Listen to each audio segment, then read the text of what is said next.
পরকীয়া করা নারী এবং পুরুষ, তাদের বিবেক বুদ্ধি কোথায়? একজন নারী স্বামী থাকা অবস্থায়, কারো স্ত্রী থাকা অবস্থায় কোনো পুরুষের কাছে যখন নিজেকে সোপর্দ করে, নারী কি কখনো এটা ভাবছে যে ওই পুরুষ কত নোংরা, কত বর্বর, কত মূর্খ, কত বিবেকহীন পুরুষ, যে পুরুষ আরেকজনের স্ত্রীর সাথে থাকে?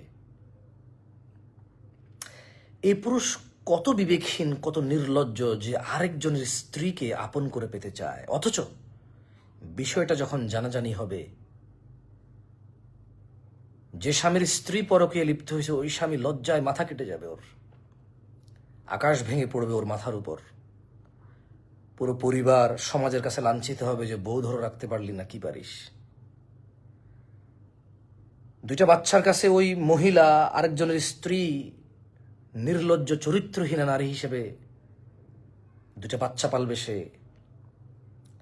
বাচ্চাগুলো তার মার কাছে থাকবে, কিন্তু একই সাথে চরিত্রহীন মনে করবে মাকে। মহিলারা কার কাছে নিজেকে সোপর্দ করে? একবারও কি ভেবেছে যে যে পুরুষ আরেকজনের স্ত্রীর সাথে একাকিত্বে ঘনিষ্ঠ হতে চায়, ওই পুরুষ কত নোংরা? মহিলারা কি তাহলে এত নোংরা লোকের কাছে নিজেকে সোপর্দ করবে বাহানা দিয়ে যে স্বামী প্রবাসে আছে, স্বামী ঢাকায় চাকরি করে, অথবা স্বামী এলাকায় আছে কিন্তু বিয়ের পূর্বে তার কারোর সাথে পরিচয় ছিল? একটা নারী কি এত বিবেকহীন হবে? একটা নারী কি এত অবুঝ হবে? এত এত অবুঝ, এতটা বিবেক শূন্য হবে একটা নারী যে এই পুরুষটা কে যে আমাকে পেতে চায়, আমি আরেকজনের স্ত্রী? এই জিনিসটা যখন জানাজানি হবে, তখন যে আমাকে পেতে চাচ্ছে তার পরিবারে তার স্ত্রী, তার সন্তান ধ্বংস হয়ে যাবে। দুইটা পরিবার, 10টা 12টা 15টা জীবন নষ্ট হওয়ার সম্ভাবনা থাকে। মিনিমাম 3টা জীবন সম্ভাবনা থাকে নষ্ট হওয়ার। কোনো বিবাহিত নারী যদি অবিবাহিত ছেলের সাথে যদি পরকীয়া করে, তাহলে অবিবাহিত ওই ছেলে সারা জীবনের জন্য সম্মানহানি হয়ে যায় তার।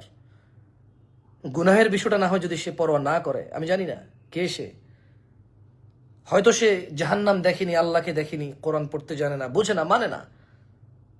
হয়তো সে সিনেমা নাটক দেখে ধর্ম শেখে, ওখানে তাকে জানাবে বিচারকে প্রেম ভালোবাসা বলে সাব্যস্ত করে, কিন্তু তার জীবনটা, তার ইজ্জত, সম্ভ্রম, চরিত্র সারা জীবনের জন্য ধূলিধূসর হয়ে যাবে।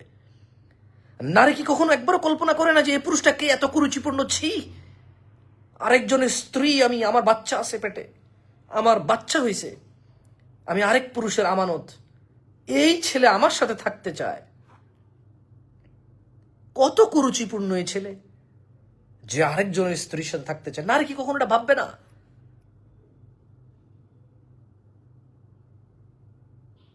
নারী কি কখনো এটা ভাববে না যে আরে কার পাল্লায় পড়তেছি আমি?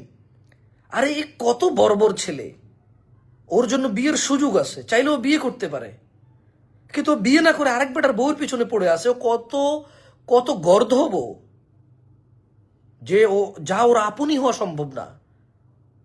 ও এমন একজনের পিছনে ঘুরতেছে যাকে আপন করলেও, যদি ওই মহিলাকে দিয়ে, হাজব্যান্ডকে ডিভোর্স দিয়ে বিয়ে করে, তারপরেও বদনাম হবে ওর, যার এটুকু রুচি নাই। নারী এমন পুরুষের কাছে নিজেকে সোপর্দ করবে? তাহলে এটাই কি নারীর বিবেক?